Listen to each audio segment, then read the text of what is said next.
आमे प्रत्येक कर्म सहित जड़ित हो जाऊे। प्रत्येक कर्म को भागवत कर्म बोली भावुने। प्रति कर्म सहित आमे एभली अटैचमेंट हो जाऊे, से कर्म आमको बांधी पकाउची, से कर्म रे आमे छंदा छंदी हो जाऊे। कहबार कथा यह द्वारा कौन होची ना मोर मानसिक अस्थिरता, मानसिक दुश्चिंता, मानसिक रोग आम ठारे सृष्टि होची। समस्ते बे कहउचंदी कौन तुम्हें मेंटल पीस पाउच, स्ट्रेस भितर समस्ते रहउचंदी। स्ट्रेस रिलैक्स पाई सब मेडिसिन खाउचंदी। राति रे निद हो नहीं, समस्ते बे औषध खाउचंदी निद बटिका। देखंतु एबे समस्ते जहाँ को हाथ मारी देखंतु से रोगी, जहाँ को हाथ मारी देखंतु से रोगी। क्वचित जने जने किए रोगरु मुक्त होइथेबे, समस्तंकठी रोगग्रस्त और समस्ते औषध खाउचंदी। एलोपैथी डॉक्टर पाखरे देखंतु कि भीड़, असंभव भीड़। होमियोपैथी डॉक्टर पाखरे देखंतु कि भीड़। आयुर्वेदिक डॉक्टर पाखरे देखंतु केते भीड़। 10 वर्ष पूर्व को चली जातु, क्या एतिकी रोगग्रस्त हो नथले, एबे समस्ते रोगग्रस्त। यार कारण कौन? यार अनेक कारण अच्छे। गोटे कारण होचे आमे जो रोग भोगुचे ता मूल होची आम कर्म रे त्रुटि रही जाउछि। भागवत गोटे पद उल्लेख अच्छे, भूतात कर्म पादे सेव कर्महु नाही अन्य देव। कर्म यार मूल बीज, वृक्ष उंकरी उठे तेज। सबुरी मूल रे आम कर्मटा भूल हो जाउछि। पूर्वार्जित पापं व्याधि रूपेण पीड़ितं। पूर्वर अर्जित पापटा आमको व्याधि रूप रे भोग करिया को पड़े। एटा हला मूल कारण, एटा हला ठीक कथा, एटा निर्जास कथा। आउ गोटे कारण होची आमे वर्तमान जो खाद्य खाऊचे से खाद्यर गुड़िक सार औषध रे परिपूर्ण होइकी अछि। आज औषध प्रयोग करा जाउची, काली आमे खाद्य को तोलिकी खाऊचे। सबुरी मूल रे कर्म आमर भूल हो जाइछि, जहा फल से खाद्यर सारांश जो आमर देह भितर जाउची, खाद्यटा जाउची, सार औषध बॉडी भितर गले कौन न करिवो, से की प्रकार प्रतिक्रिया न हबो कहले बहुत समय जीव। आमे साधना पर कथा हबा, कहीं मानसिक दुश्चिंता अस्थिरता मोर रहुछि। तापर आ गोटे कारण कौन ना आमे केही आत्मज्ञानर अधिकारी नुह। आमको भगवत ज्ञान, आत्मज्ञान क्या प्राप्ति है नहीं। आमको सांसारिक ज्ञान बा भौतिक ज्ञान आमको प्राप्ति है। जो भौतिक ज्ञान प्राप्ति द्वारा आमर मानसिक अस्थिरता, मानसिक दुश्चिंता सबकिछि बढ़िबारे लागिछि। गोटे कथा में थरे पढ़ीलु, राम हरि रे कार्य नहीं, मन को स्थिर कर तोई। राम हरि रे किछि कार्य नहीं। बहुत लोक सुंदर भावरे भागवत प्रसंग कहि परिबे, सुंदर भावरे भजन बोली परिबे, घंटा घंटा प्रवचन दे परिबे। बड़ बड़ प्रवक्ता मध्य आजिकली संसार रे अभाव नहीं, जहाँकर राति के प्रवचन रे 50,000 लक्षे 20,000 से माने नौचंदी।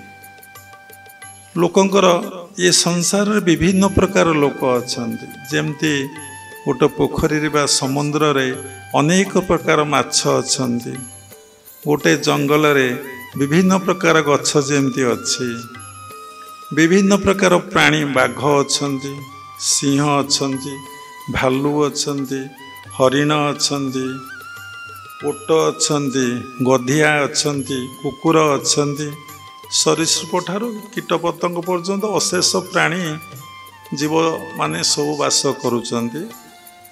ସେହିଭଳି ଭଗବାନଙ୍କ ସଂସାରରେ ତିନି ପ୍ରକାର ପ୍ରାଣୀ ଅଛନ୍ତି। ବାବା ପୂର୍ବରୁ କହୁଥିଲେ ସାତ୍ଵିକ, ରାଜସିକ ଆଉ ତାମସିକ। ସେହି ପ୍ରକାର ପ୍ରାଣୀ ଅଛନ୍ତି।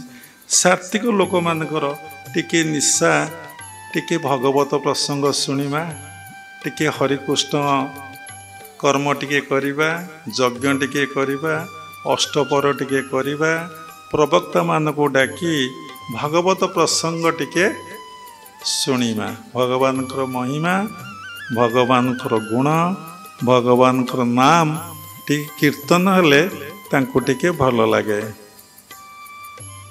କିନ୍ତୁ ଶୁଣନ୍ତି ଏବଂ କ'ଣ ସେଠି ଆଲୋଚନା ହୁଏ କେହି କିଛି ବୁଝନ୍ତି ନାହିଁ।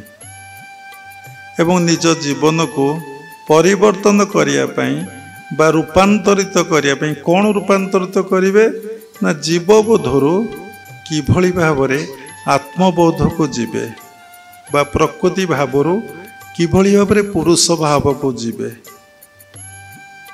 ଜଣେ ବ୍ୟକ୍ତି ଆମକୁ ପ୍ରଶ୍ନ କଲେ ଭୁବନେଶ୍ୱରରୁ, ଏ 2 ଦିନ ତଳେ, କାଲି ପ୍ରାୟ ପ୍ରଶ୍ନ କଲେ ମୁଁ ଗୁରୁଙ୍କୁ, ଜଗନ୍ନାଥ ଗୁରୁଙ୍କୁ ସ୍ୱାମୀ ବୋଲି କହିବି ନା ଜଗନ୍ନାଥଙ୍କୁ ସ୍ୱାମୀ ବୋଲି କହିବି। ଆମେ ଟିକେ ଥିଲୁ, ଆଟ୍ ଏ ଟାଇମ୍ 2ଟା ଫୋନ୍ ରହୁଛି। ଗୋଟିଏ ଫୋନ୍ ଦିଆହେଇଛି ବାହାର ଲୋକମାନଙ୍କ ପାଇଁ, ଗୋଟିଏ ଫୋନ୍ ଦିଆହେଇଛି ଆଶ୍ରମବାସୀଙ୍କ ପାଇଁ। ଏ ଫୋନ୍ ବାଜୁଛି, ସେ ଫୋନ୍ ଯଦି ବାଜିଲା ପ୍ରୋବ୍ଲେମ୍। ଆମେ କହିଲୁ ସେ ଶୁଣିବେ ନିଶ୍ଚିନ୍ତ, ସତ୍ସଙ୍ଗ ସବୁ ଶୁଣନ୍ତି। ଆପଣ ଜଗନ୍ନାଥଙ୍କୁ ସ୍ୱାମୀ ରୂପରେ ଭାବନ୍ତୁ, ଗୁରୁଙ୍କୁ ସ୍ୱାମୀ ରୂପରେ ଭାବନ୍ତୁ ନାହିଁ। ତାପରେ ପଚାରିଲୁ କାହିଁକି ଜଗନ୍ନାଥଙ୍କୁ ଭାବିବେ, ନିଜ ଗୁରୁଙ୍କୁ ସ୍ୱାମୀ ବୋଲି କାହିଁ ନ ଭାବିବେ? ସେ କହିପାରିଲେନି। ଦେଖନ୍ତୁ, ଆପଣଙ୍କ ଗୁରୁଙ୍କୁ ଏ ଜଗତ କେବେ ସ୍ୱାମୀ ରୂପରେ ମାନିବ ନାହିଁ। ଆପଣଙ୍କର କେତୋଟି ସମ୍ପ୍ରଦାୟର ଶିଷ୍ୟ ଆଉ ଶିଷ୍ୟା ମାନିବେ, ସମସ୍ତେ ବି ମାନିବେ ନାହିଁ। କିନ୍ତୁ ଜଗନ୍ନାଥଙ୍କୁ ସମସ୍ତେ ସ୍ୱାମୀ ରୂପରେ ମାନୁଛନ୍ତି। ତାର ପ୍ରମାଣ, ଆପଣ ଯେତେବେଳେ ମନ୍ଦିର ଯାଆନ୍ତି, ଆମେ ପଚାରିଲୁ ଆପଣ ପାଖରେ, ଆପଣ ସ୍ୱାମୀ ସ୍ତ୍ରୀ ମନ୍ଦିର ଗଲେ, ଆପଣ ସ୍ୱାମୀ ଛିଡ଼ା ହେଇଛନ୍ତି, ଆପଣ ତାଙ୍କ ଆଗରେ କହୁଛନ୍ତି ଜଗନ୍ନାଥ ସ୍ୱାମୀ ନୟନ ପଥଗାମୀ ଭବ ତୁମେ। ଆପଣଙ୍କୁ ଲଜ୍ଜା ମାଡ଼ୁନାହିଁ? ଆପଣ ସ୍ୱାମୀ ଛିଡ଼ା ହେଇଛନ୍ତି, ଆଉ ଜଣେ ସ୍ୱାମୀ ରୂପରେ ବରଣ କରିସାରିଲେଣି ଏବଂ ଆପଣଙ୍କ ସ୍ୱାମୀକି ବି ଜଣା ନାହିଁ, ଏବଂ ସେ ମଧ୍ୟ କହୁଛି ଜଗନ୍ନାଥ ସ୍ୱାମୀ ନୟନ ପଥଗାମୀ ଭବ ତୁମେ। ଆରେ ସିଏ ତ ପୁଣି କେମିତି କଥା କହୁଛି? ସିଏ ତ ସ୍ୱାମୀ, ପୁଣି କୋଉ ସ୍ୱାମୀ କି ଡାକୁଛି? ତେଣୁ ସମସ୍ତଙ୍କର ସ୍ୱାମୀ ହେଉଛନ୍ତି ସେଇ ଜଗତର ନାଥ ଜଗନ୍ନାଥ। ଏ ଦୁନିଆରେ ସମସ୍ତେ ନାରୀ, ଜଣେ ହିଁ ପୁରୁଷ। ସମସ୍ତେ ନାରୀ, ସମସ୍ତେ ହିଁ ପ୍ରକୃତି, ଜଣେ ହିଁ ପୁରୁଷ। ଯେତେବେଳେ ମୀରାବାଇ ବୃନ୍ଦାବନ ଯାଇଥିଲେ, ସେ ବୃନ୍ଦାବନରେ ପରିକ୍ରମା କରିବା ସମୟରେ ରୂପ ଗୋସ୍ୱାମୀକୁ ଭେଟିବାକୁ ଗଲେ। ସେହି ସମୟରେ ତାଙ୍କର ଜଣେ ଶିଷ୍ୟ ଦ୍ୱାର ମୁହଁରେ ଥିଲେ, ଜଗିଥିଲେ। ସେ କାହାକୁ ଛାଡ଼ି ଦେଉନଥିଲେ ଦର୍ଶନ ପାଇଁ, ପରମିଶନ୍ ମିଳିଲେ ଛାଡ଼ୁଥିଲେ। ସେ କୌଣସି ନାରୀମାନଙ୍କର ମୁଖ ଦର୍ଶନ କରୁନଥିଲେ।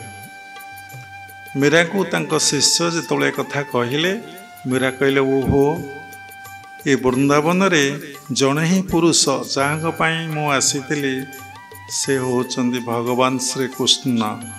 ଆରେ ଏଠି ଦ୍ୱିତୀୟ ପୁରୁଷ ଉପସ୍ଥାପନ କରୁଛନ୍ତି, ବହୁତ ଭଲ। ଯେତେବେଳେ ମୀରା ଏକଥା ତାଙ୍କର ଶିଷ୍ୟଙ୍କୁ କହିଲେ, ସେ କଥା ଶୁଣିପାରିଲେ। ସେ ଡାକିକି କହିଲେ ମୀରାଙ୍କୁ ଡାକନ୍ତୁ।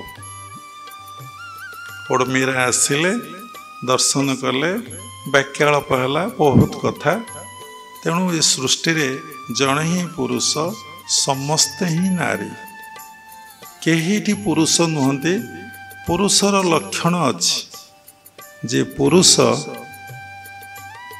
ତାର ଛାଇ ପଡ଼ିବ ନାହିଁ, ଯେ ପୁରୁଷ ତାର ଛାଇ କେତେବେଳେ ପଡ଼ିବ ନାହିଁ। ଆହୁରି ଅନେକ କଥା ଅଛି, ଏଠି କହି ହେବ ନାହିଁ ଖୋଲିକି, କାରଣ ସତ୍ସଙ୍ଗ ହେଉଛି, ଏ ସତ୍ସଙ୍ଗ ସମସ୍ତେ ଶୁଣୁଛନ୍ତି ସତ କଥାଟେ, କିନ୍ତୁ ବାବା କହିବେ ନାହିଁ। ଏଠି ସମସ୍ତେ ନାରୀ, ଜଣେ ହିଁ ପୁରୁଷ।